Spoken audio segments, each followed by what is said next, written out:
The sound of ripping fabric echoed through the crowded hallway like a gunshot. Emma Collins stood as if frozen. Her white dress was torn from shoulder to waist, exposing the sports bra underneath. 200 students watched, 200 phones recorded, but Emma didn't cry. She didn't scream, she didn't run. Instead, her eyes turned cold as winter frost.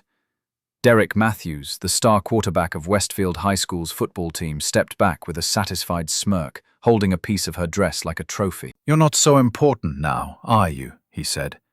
And then everything changed. Emma's posture shifted. Her breathing slowed. Her hands rose into a position that made Coach Williams, watching from his office doorway, mutter a single word: dangerous. The new girl wasn't just new, she was dangerous. If you feel a rush of excitement for what's next, hit the like button. It really helps more people discover these stories. And if you want to share where you're watching from, leave a comment below. For those who want to support more stories like this, there's a thanks button under this video. Every contribution, no matter how small, helps me bring you more inspiring tales of courage and standing up for justice. Thank you for being with us. Now, let's see what happens when it comes down to the wire. 3 weeks ago, Emma was a nobody, just another transfer student trying to blend into the background of a new school in Dallas. She had moved there with her mom after everything fell apart in California. Empty cardboard boxes still sat in her room, and she had no energy to unpack them. Why bother? Nothing felt permanent anymore. "This is our new start," her mum said, forcing a smile that didn't reach her eyes. Both knew the real reason for the move. The drunk driver who took her father also stripped them of the ability to stay in their old home. Too many memories, too much pain. Emma touched the black belt neatly folded in her suitcase. Her father's black belt. "I won't let you down, Dad," she whispered to his photograph. The former Marine sensei, a hero, was gone. Westfield High School stood like a fortress of red brick and privilege. The parking lot was filled with BMWs and lifted pickup trucks. A sign by the entrance proclaimed "Home of the Warriors" in big letters, and beneath it, in fine print, boasted 3 state football championships. Emma parked her beat-up Honda in the only open spot in the far corner. Even parking spots had a hierarchy here. She felt eyes on her the moment she stepped out of the car. Not because she was particularly beautiful or ugly, she was just new. And in a school like Westfield, new meant entertainment. Derek Matthews noticed her first. Of course he did. Derek noticed anything that could affect his kingdom. 6 feet 2 inches tall, built like he was born in a gym, with that particular brand of confidence that comes from never hearing the word no. He sat on the hood of his cherry red Camaro, surrounded by his usual entourage. Tyler Bennett to his right, muscular but dim. Brandon Chen to his left, smart enough to be dangerous, but too weak to be anything but a follower. "New girl," Tyler announced, nudging Derek. Derek's eyes tracked Emma as she walked toward the main entrance. She moved differently than the other girls, not with a practiced sway to attract attention, but with the careful steps of someone who had learned to be aware of her surroundings. "Military kid," he surmised. "They always have that look." "I'm taking her," Derek simply stated. Brandon laughed. "When have you ever had to announce that you weren't getting what you wanted?" "Never," Derek thought, "and I'm not about to start now." Emma made it through her first 3 classes without incident. She sat in the middle of the row, not too close to seem overly eager and not too far to seem like trouble. She took notes, avoided eye contact. She'd perfected the art of being invisible in her 2 previous schools. But invisibility didn't work at Westfield. The cafeteria was a minefield of social dynamics. Every table had a purpose. Jocks here, drama kids there, honors students by the windows, and various other tribes scattered throughout the room. Emma grabbed a tray and headed for an empty table in the corner. She managed 3 bites of her sandwich before a shadow fell across her tray. "Hey there, pretty. I'm Derek Matthews." Emma looked at her former classmate. She could have smiled politely, maybe even flattered him, but something in Derek's eyes reminded her of a predator sizing up its prey. Her father had taught her to recognize that look. "Nice to meet you," she said carefully, But I really need to get to class. She stood up, leaving her unfinished lunch. Derek's hand shot out, not touching her but blocking her path. Classes don't start for another 20 minutes. Sit down. Let me properly welcome you to Westfield. Thanks, but I need to find my next class. Emma walked around him. A hush fell over the cafeteria. Not a complete silence, but that particular kind when something interesting is about to happen. Derek Matthews had just been publicly rejected. Did she just... Tyler started to say something but snapped his jaw shut. Hands clenched into fists. Nobody walks away from Derek Matthews. Nobody. Emma felt the weight of the attention all the way to her locker. She had made a mistake. She should have played the part, been polite, maybe flirted a little before finding an excuse. Now she had an enemy, and she could feel it in the way conversations silenced when she walked by. How eyes tracked her down the hallway. Madison Chen called that night. Emma's best friend from California. The only person who really knew how the last year had gone. "How's Texas?" Madison asked. "Big," Emma replied, falling onto her bed. "Everything's bigger here, including the egos." She told Madison about Derek, about the cafeteria incident. The silence on the other end was telling. "Be careful. Guys like that don't take rejection well." "I can take care of myself," Emma said, looking at her father's black belt hanging on her closet door. "Karate won't help when you're fighting an entire social system," Madison warned. "Just don't be a hero." "Okay," Emma promised. But both knew she was lying. The harassment started small. Tuesday morning, Emma found her locker spray-painted red in big, dripping letters. Students gathered around, phones ready to record her reaction. Emma calmly opened her locker, pulled a paper towel from her bag, and began to scrub the paint.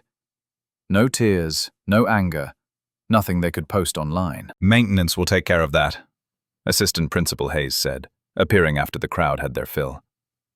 "It's fine, I'll handle it myself," Emma replied, scrubbing harder. "Do you know who did this?" Emma knew. The smirk on Derek's face as he watched from the other end of the hall told her everything. But she also knew how this worked.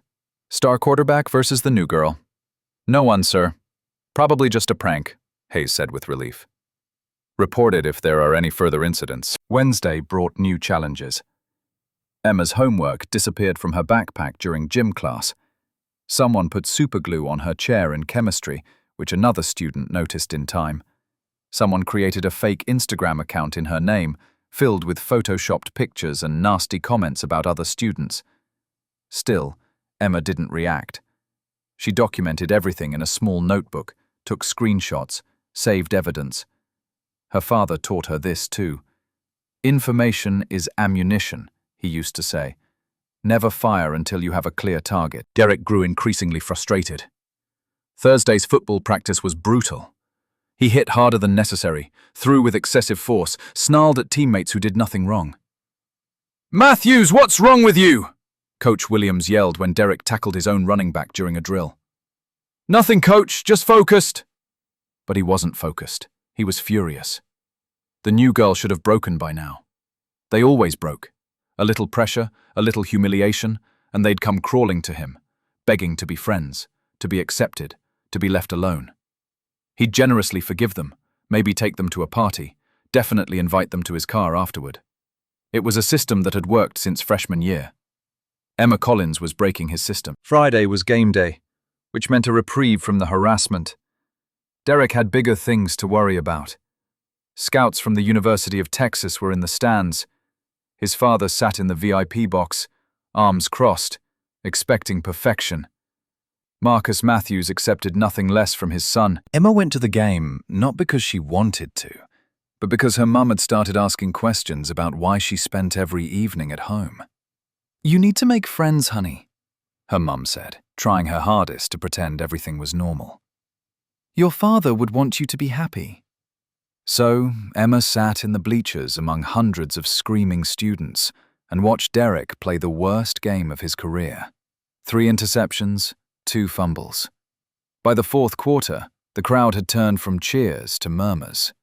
She had no idea Derek would blame her for it. Saturday morning, Emma woke to find her mom standing in the driveway, staring at their car. All 4 tires had been slashed. "Who would do such a thing?" her mom asked, her voice trembling. Emma knew. The security camera by the garage had been spray-painted black. Neighbors' cameras mysteriously malfunctioned overnight. Even the message carved into the driver's side door, "Watch your back," would lead nowhere. "Probably just random vandalism," Emma lied. "I'll call the police." The responding officer seemed more annoyed than concerned. "Cameras didn't pick anything up. No witnesses. Not much we can do. File an insurance claim." Emma's mom couldn't afford the deductible. They'd have to take the bus for a while. Monday morning on the bus was exactly what Derek had planned. Emma sat alone, trying to ignore Tyler and Brandon in the back seats. Their comments started quietly, growing louder as other football players joined in. "Heard your dad died. You cry like a girl. Maybe that's why you're so stuck up. No man to teach you respect. Bet we could teach her some respect." Emma's hands tightened on her backpack straps. Her breathing changed, deeper, controlled. The same breathing her father had drilled into her. Center yourself. Find your balance. Never fight in anger. An older woman across the aisle caught Emma's eye and mouthed, "Are you okay?" Emma nodded, forcing her hands to relax. Not here. Not on a moving bus full of witnesses. This was exactly what they wanted. For her to lose control. To give them a reason. She made it to school, but the day was far from over. Her locker was adorned with new decorations. Newspaper clippings of her father's accident, his obituary, photos from the crash site that must have taken considerable effort to find. In the center, a note was taped. "Maybe you'll join Daddy soon." Emma's hands trembled as she pulled down the papers. This was no longer about rejection. This was cruelty. They had crossed a line, and they knew it. "Oh my God, that's awful," a voice said from behind her. Emma turned to see Sarah Miller, a quiet girl from her English class. Sarah glanced around nervously, then leaned closer. "Be careful," Sarah whispered. "Derek did this to me freshman year." "What happened?" Sarah's eyes filled with tears. "I said no, and he didn't like it. The school swept it under the rug. His dad donated a new scoreboard the next week." She pulled up her sleeve, showing faint scars. "I tried after all that. I'm in therapy now." A rage grew in Emma's chest. "How many more?" "At least 5 that I know of, but nobody talks about it.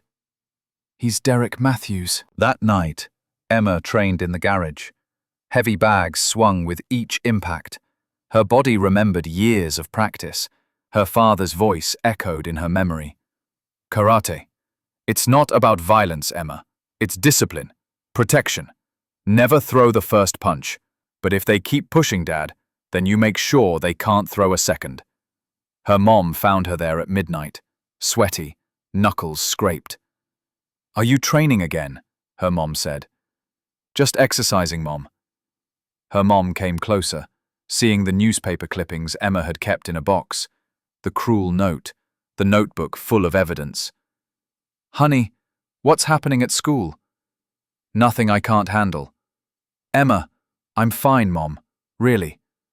But both knew she was lying. Tuesday brought a new level of audacity. Derek cornered her between classes. His crew formed a wall around them. "You cost me my scholarship?" he hissed. "Scouts said I looked distracted, unfocused." "That's not my problem," Emma said, trying to walk past. Derek grabbed her arm. His fingers dug in hard enough to leave a bruise. "Anything to do with you is my problem. You're done here. Get out, one way or another." Emma looked at his hand on her arm, then at his face for a moment. He saw something in her eyes that made him release his grip. Something dangerous. Something waiting. "Touch me again," she said quietly, "and you'll regret it." Derek laughed, but the laugh was strained. "Is that a threat?" "It's a promise," She walked away, leaving Derek and his crew standing, but she heard Tyler's comment. "Dude, did you see her eyes? That was psycho." Wednesday evening, Sarah Miller called Emma's cell. "Don't come to school tomorrow," Sarah said, her voice urgent. "Please, what happened?" "I overheard them in the locker room. They're planning something big." Derek's dad threatened to send him to military school if he doesn't straighten up. He's blaming you for everything. "Sarah, I can't run anymore." "This isn't about bravery. They want to hurt you. Really hurt you. Like they did to me." Emma stared at her father's picture on her nightstand. "Thanks for the warning, but I'm tired of being afraid." Thursday arrived grey and drizzly. Emma dressed carefully, choosing jeans and a white dress her father had given her for her 16th birthday. The last gift he ever gave her. Today she needed his strength. The main hallway was suspiciously crowded that morning. Students stood on both sides. Phones were already out. They knew something was going to happen. Emma walked through them as if on her way to an execution. She saw Derek at the very end. His crew parted to block escape routes. Teachers were nowhere to be seen. Finally, Derek said loudly, "The princess has graced us with her presence." Emma stopped 6 meters from him. "What do you want, Derek?" "What do I want?" He stepped closer. "I want my life back. I want my scholarship back. I want you gone." "Then you're going to be disappointed." The crowd murmured. Someone whispered, "She's got balls." Derek's face flushed. "You think you're tough? You think Daddy's karate lessons make you special?" Emma's jaw tightened at the mention of her father. "Don't you dare mention my father." "Why? He's dead. He can't protect you." Derek leaned in close enough for her to smell his cologne mixed with sweat. "Heard he died a coward. Probably ran away, just like you always do." "My father was a hero," Emma said, her voice steady despite the rising fury inside. "And where is he now, Derek?" Emma turned to walk away. She almost cleared him when his hand shot out, grabbing her shoulder and spinning her around roughly. She stumbled, leaning against the lockers. "I'm not done with you yet," Derek snarled. Then it happened. His hands grabbed the collar of her dress. "Let's see what you're hiding under that good girl act." The sound of ripping fabric filled the hallway. Her dress tore from shoulder to waist. The white fabric ripped like paper. The crowd gasped. Someone shrieked. Phones focused on her exposed sports bra, her humiliation, her moment of ultimate vulnerability. But Emma didn't cry. She didn't cover up. She didn't run. Instead, her body changed. Her posture shifted. Her weight balanced perfectly on both feet. Her breathing slowed, matching her heartbeat. Her hands rose into a fighting stance, and anyone close enough could see the calluses and scarred knuckles. The hands of someone who had hit harder than human flesh for years. "My father," she said. Her voice carried through the quiet hallway. "Was a United States Marine. He served 3 combat tours in Afghanistan. He saved 19 lives in combat, and he taught me that violence is always a last resort." Derek laughed, but the laugh was nervous now. "So what, you're going to karate chop me?" Emma's eyes met his. "No. I'm giving you one chance to walk away." The crowd held its breath. No one moved. No one breathed. Derek's pride made the decision for him. He lunged forward, trying to grab her again. Time slowed. Emma pivoted on her left foot. Her right hand swung in a perfect arc. The edge of her hand struck Derek's neck in a precise karate chop, as exact as a surgeon's blade. His eyes widened in shock, then confusion, then emptiness as his nervous system shut down. Derek Matthews, star quarterback, king of Westfield High School, collapsed like a puppet with its strings cut. His body hit the floor with a thud. The sound echoed through the hallway. Silence. Then chaos. Tyler roared and charged forward. Brandon rushed from the other side. They made the same mistake Derek had, assuming the quiet girl in the ripped dress was a victim. Emma dropped into a low stance. She waited. Tyler reached her first, throwing a wild punch that would have felled most. Emma sidestepped, grabbed his wrist and used his momentum to flip him over her hip. He crashed into the drinking fountain with a clang. The sound meant either the fountain or his ribs were broken. Brandon tried to grab her from behind. She drove an elbow into his solar plexus, spun and swept his legs out from under him. He joined Tyler on the floor, gasping for air. 3 seconds. 3 boys down. 200 witnesses. Emma stood in the center of the hallway.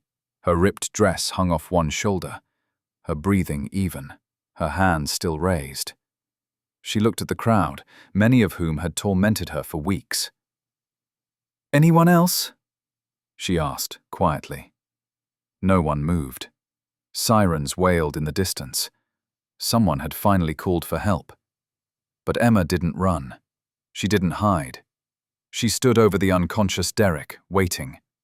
Because her father had taught her one more thing, something she never forgot. When you fight, Emma, you fight to finish it. Not to win, to finish. The principal and security guards finally broke through the crowd while paramedics rushed to check on Derek and his friends. As police officers approached, hands on their weapons, Emma slowly raised her hands and spoke the words that changed everything. "I was defending myself. Check all the cameras, check all the phones. I have 3 weeks of documentation, and I want to press charges." The hallway erupted. Students shouted, teachers finally appeared, chaos was everywhere. But in that moment, standing in her torn dress with 3 bullies at her feet, Emma Collins was no longer the new girl.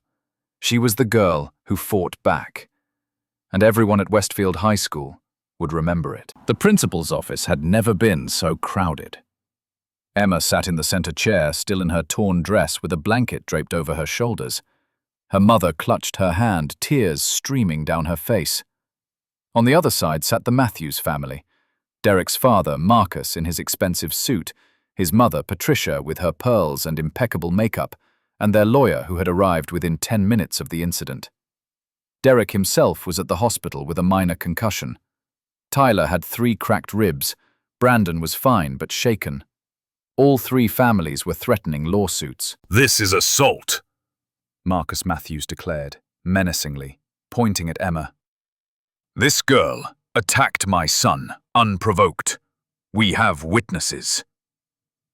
Principal Green shifted uncomfortably. "Mr. Matthews, we have over 50 videos from various angles.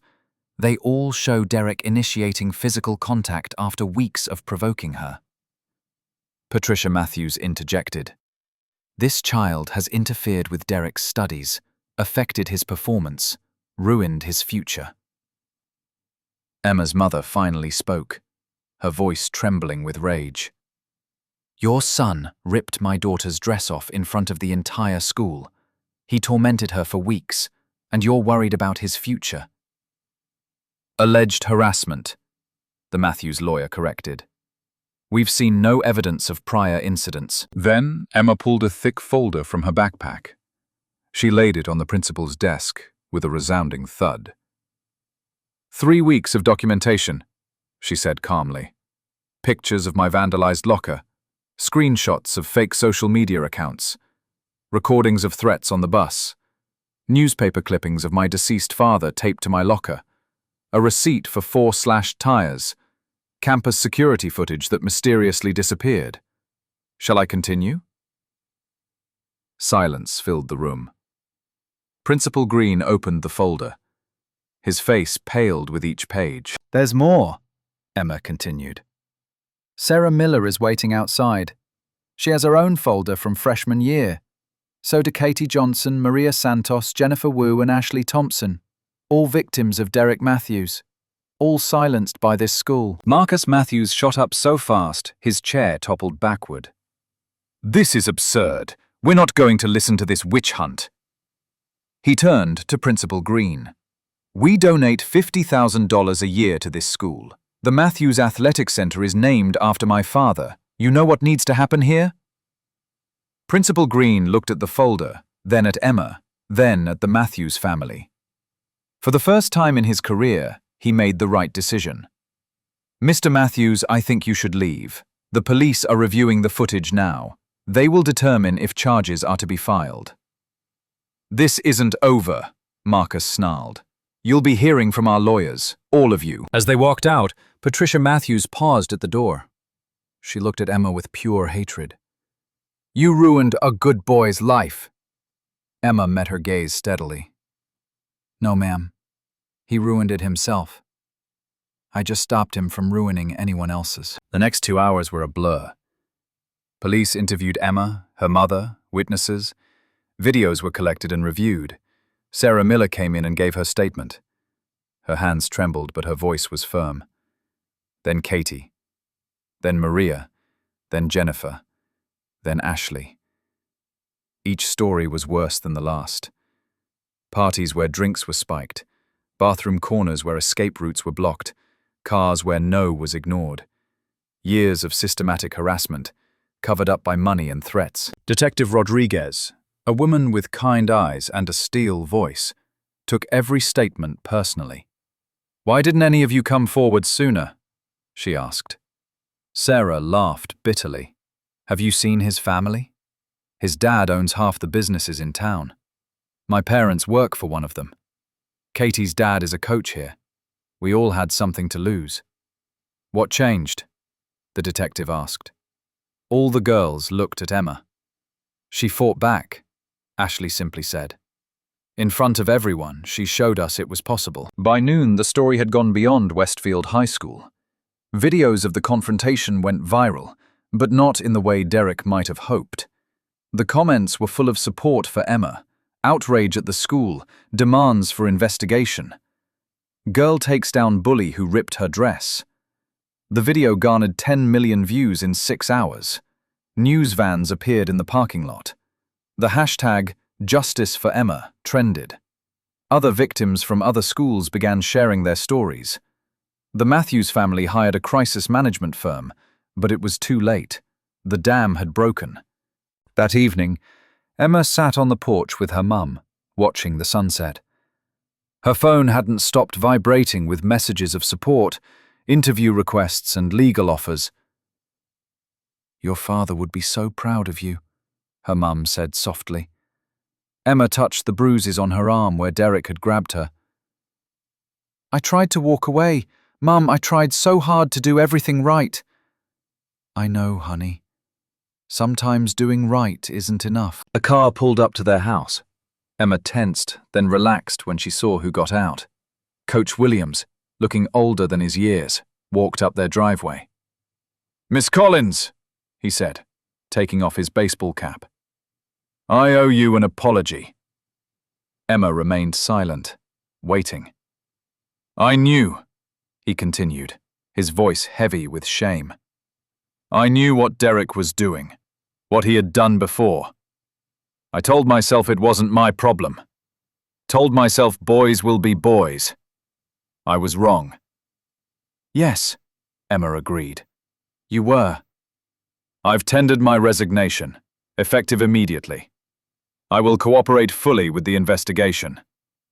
He looked at her ripped dress, still visible under her jacket. I'm sorry I wasn't the adult you needed. He walked away without another word. Emma watched him go, feeling no satisfaction, no pity, just weariness. The next morning, Westfield High School was a different place. Derek's crew walked the halls like ghosts, heads down, avoiding eye contact. The football team was in disarray, their quarterback suspended, their coach gone. But something else had changed. Girls walked with their heads held higher. They walked in groups, openly talking about what used to be only whispers. A table appeared in the cafeteria with signs that read, "You are not alone, and we believe you." Emma found her locker decorated again, but differently this time.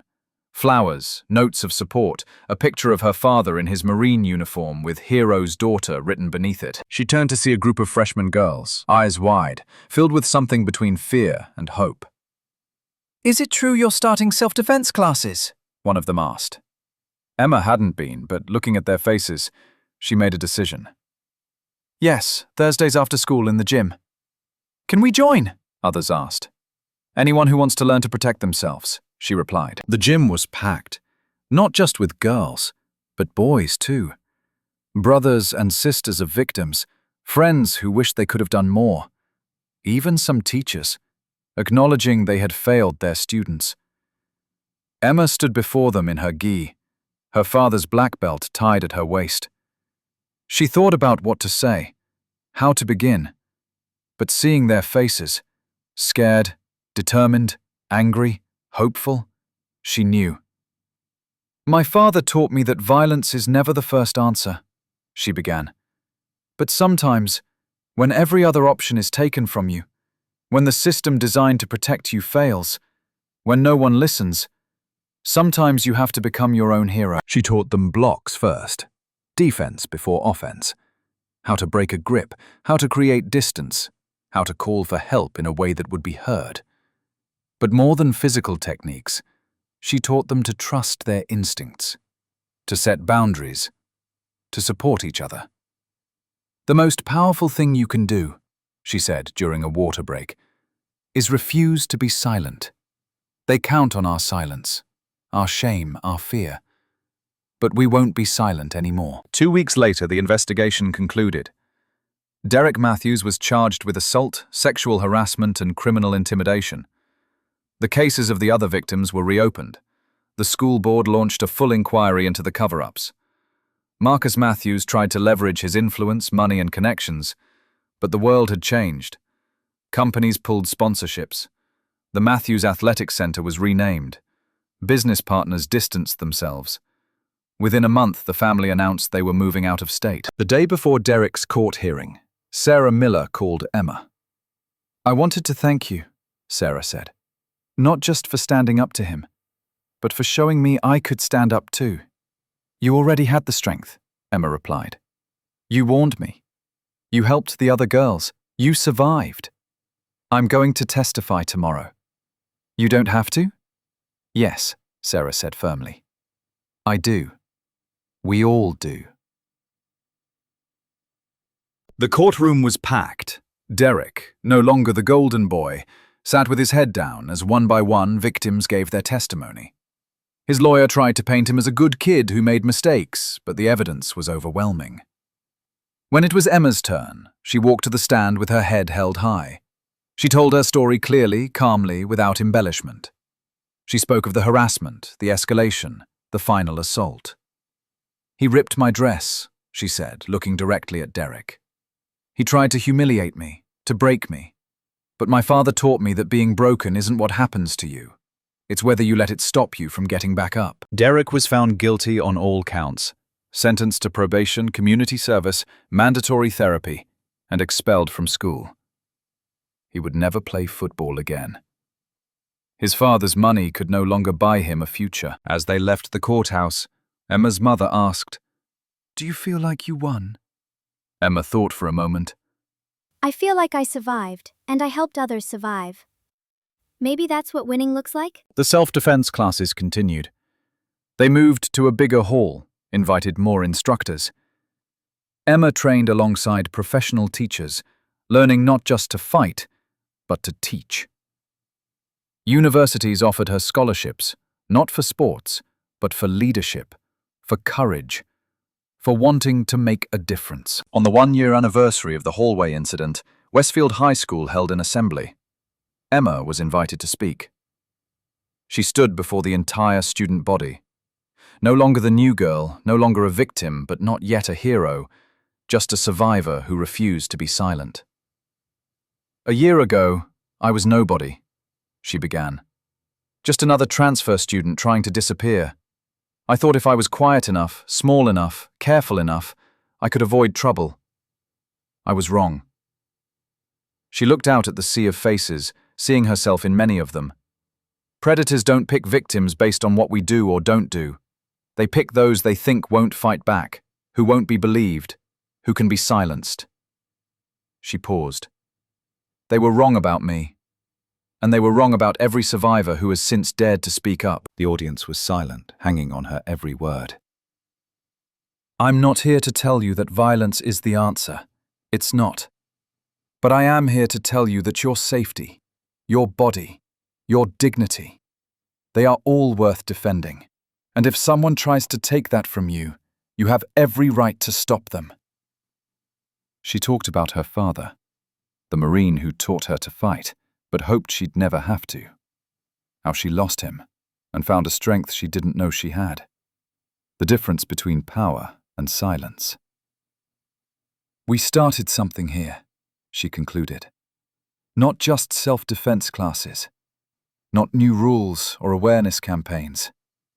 We started a culture shift, where victims become survivors. Survivors become voices, and voices become change. The applause was deafening, but Emma wasn't done. To those of you still suffering in silence, know this. You are not alone. You are not weak. And when you are ready, we will be here.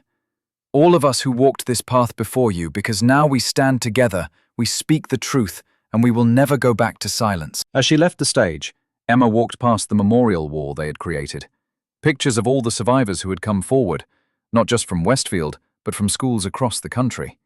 The domino effect of one girl who refused to be broken. At the bottom of the wall was a plaque that read, "In memory of all who suffered in silence, in honor of those who found their voice, in hope that no one will ever fight alone again." That evening, Emma visited her father's grave. She laid her new belt, now a second black belt, on his headstone. "You taught me never to start a fight," she said softly. "Dad, but you also taught me to protect those who can't protect themselves. I hope I'm making you proud." The wind rustled through the trees, and for a moment, Emma swore she heard his voice. "You were always my hero, little one. Now you're theirs too." As she walked back to her car, Emma's phone rang. Another girl from another school asking for help starting her own self-defense program. Emma smiled and answered, "Let's talk. You are not alone." Because that was the real win. Not the viral video, not the court case, not even the justice served. It was the network of survivors who refused to let anyone else suffer in silence. It was the culture that shifted from protecting predators to protecting each other. It was proof that sometimes one person standing up can inspire hundreds to rise. Emma drove home to find her mom making dinner and laughing on the phone with Madison, who was flying in next week to help run a workshop. Their small home was filled with trophies from tournaments, thank you letters from girls who had found their strength, and pictures of Emma teaching packed classes. "Hungry?" her mom asked. "Starving," Emma admitted, sitting at the table. "I never thanked you," her mom said. "For what?" "For not letting them break you. For showing me that we're stronger than we think. For becoming the woman your father always knew you could be." Emma reached across the table and squeezed her mom's hand. "We survived together, Mom. That's what matters." Later that night, Emma sat in her room looking at the black belt her father had earned through years of discipline and dedication. Beside it lay her own belt, earned by surviving what no teenager should have to face.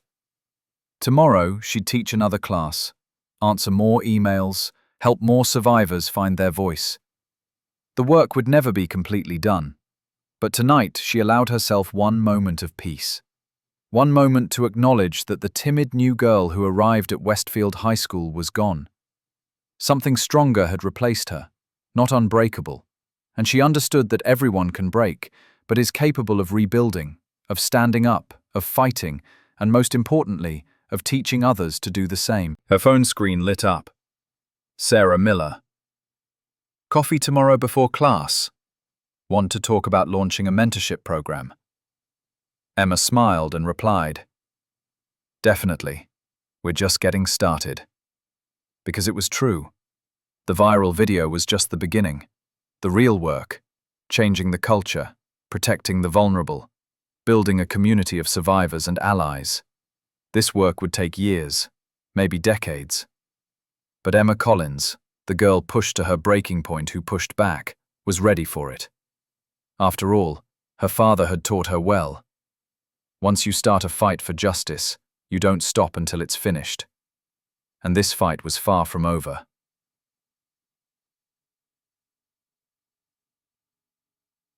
The next morning, Emma woke to find a package on her doorstep. Inside was a Marine Corps flag and a note. "Your father served with me in Afghanistan. Heard what you did. He'd say what I'm saying now. Hold fast, Marine daughter. The fight for justice never ends." Emma hung the flag in the gym where she taught, a reminder that courage ran in the blood, that some battles were worth fighting, and that her father's legacy lived on in every girl who learned to say no. And with that in mind, standing before a hall of young Marines at Camp Pendleton, Emma felt her father's presence stronger than ever. These were his brothers and sisters in arms, and now they were listening as his daughter taught them a different battle. "My father taught me to fight with honor," she told them, "but he also taught me that the greatest warriors are those who protect others. Today, that means standing up for your fellow service members. It means breaking the code of silence. It means being a leader who says, 'This stops with me.'" After her speech, a female sergeant approached her, tears in her eyes. "I wish I'd had someone like you when I was a recruit. Thank you for being the voice we needed." Emma thought of her father, of Derek Matthews, of all the battles that had been fought, and all those yet to come. The war against predators and silence would never truly end. But now, she wasn't fighting alone. She had an army.